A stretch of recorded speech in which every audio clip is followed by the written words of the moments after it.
Bapak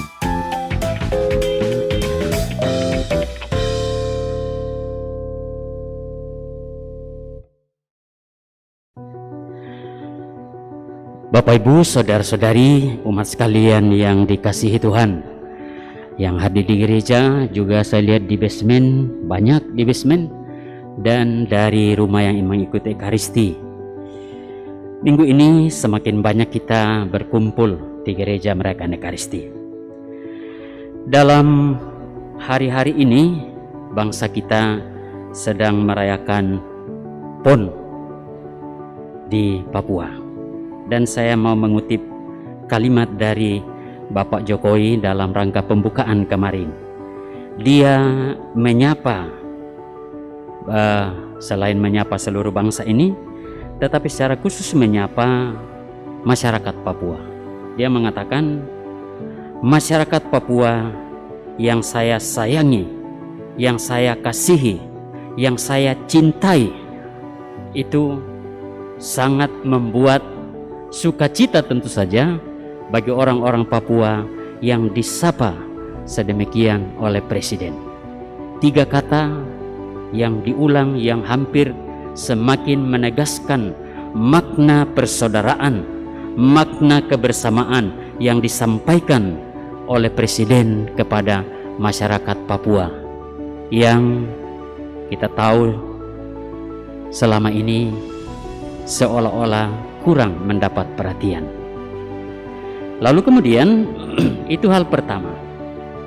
Ada juga hal yang menarik, mungkin sempat nanti membaca Fajar, nanti ada yang menarik di Fajar hari ini. Ada partai politik, saya tidak akan sebut partai mana, yang kemudian rencananya akan mencabut anjuran poligami. Jadi partai itu mengusulkan atau menganjurkan supaya ada poligami, ya, dengan alasan kepada laki-laki yang mampu boleh mempunyai istri beberapa. Tetapi dalam Fajar hari ini anjuran itu sudah akan dicabut. Tentu saja itu bagus. Mengapa 2 hal ini saya kemukakan dalam awal renungan ini? Justru bacaan-bacaan kitab suci berbicara mengenai cinta, mengenai kebersamaan, mengenai suami istri, dan seterusnya. Mari kita lihat beberapa hal. Kutipan kitab suci pada hari Minggu biasa yang ke-27 ini berbicara dan mewartakan tentang hidup bersama. Lebih khas lagi tentang perkawinan. Bagaimana dalam hidup bersama ini terjadi bahwa manusia saling membantu, saling berelasi, saling berhubungan agar mereka dapat mencapai tujuan hidupnya. Nah, dikatakan baru dalam hidup bersama manusia dapat mencapai hidupnya sebagai manusia yang utuh. Ya, kalau membangun hidup bersama, atau biasa dipakai istilah bersesama dengan baik, yang dikatakan oleh Bapak Jokowi dalam pembukaan, ada kasih sayang, ada cinta. Kalau kita membangun kebersamaan secara baik, di sana kita menjadi manusia yang utuh, ya. Dan dalam bacaan pertama diceritakan secara primitif, ya, bagaimana percobaan pertama dibuat oleh Tuhan itu tidak berhasil, ya. Di antara binatang yang dibentuk oleh Tuhan, manusia tidak menentukan atau tidak menemukan seorang pembantu yang serupa dengan dirinya, ya. Akhirnya apa yang dibuat oleh Tuhan, Tuhan kemudian mengambil satu dari rusuk manusia, dan dengan tanah ia membentuk rusuk itu menjadi seorang wanita. Nah, di sana kita lihat karya penciptaan dengan rusuk itu untuk menerangkan persatuan yang mendalam antara pria dan wanita.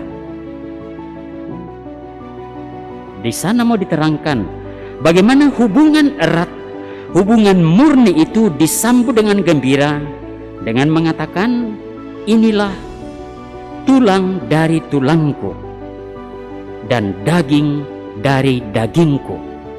Ungkapan itu di dalamnya ada kekuatan hubungan erat, kekuatan persaudaraan yang murni, dan itu yang dikehendaki oleh Tuhan. Ya. Manusia, khususnya sebagai satu keluarga suami istri, mempunyai ketertarikan satu sama lain dengan suatu daya tarik yang melingkupi seluruh pribadi manusia. Ya. Tidak seperti kalau sekedar poligami karena alasan, misalnya alasan ekonomi. Tidak terbatas di situ. Relasi manusia, hubungan manusia, kebersamaan manusia sungguh melingkupi seluruh pribadi manusia, dan ini terus menerus diperjuangkan oleh gereja, oleh kita sekalian. Ya. Beberapa poin yang boleh kita renungkan lebih jauh. Hanya hubungan hati dengan teman, dengan sahabat dapat memuaskan hati manusia. Hubungan hati itu berarti sungguh hidup, sungguh tertanam dengan baik, yang kita sebut tadi dengan erat dan murni. Ini yang kemudian memuaskan hati manusia. Dan kemudian hubungan ini hanya dihadiahkan kepada mereka yang berani melayani. Ya. Hubungan hati ini memuaskan hati manusia, dan hubungan ini hanya dihadiahkan. Siapa yang menghadiahkan? Tuhan, kepada mereka yang berani melayani. Mengapa? Selama manusia mencari diri sendiri, hubungan yang membahagiakan itu tak mungkin terjalin. Saya kira ini bisa kita alami dalam keluarga. Ya. Dan Tuhan mengendaki hubungan yang memuaskan hati manusia ini, yang disebut tadi dihadiahkan kepada mereka yang berani melayani, itu jauh lebih kuat daripada hubungan darah. Tidak cukup dengan hubungan darah sebagai saudara, tetapi hubungan yang sungguh memuaskan hati karena orang mau bersama-sama melayani, dan itu karena kekuatan cinta Tuhan yang selalu dibangun dalam diri kita.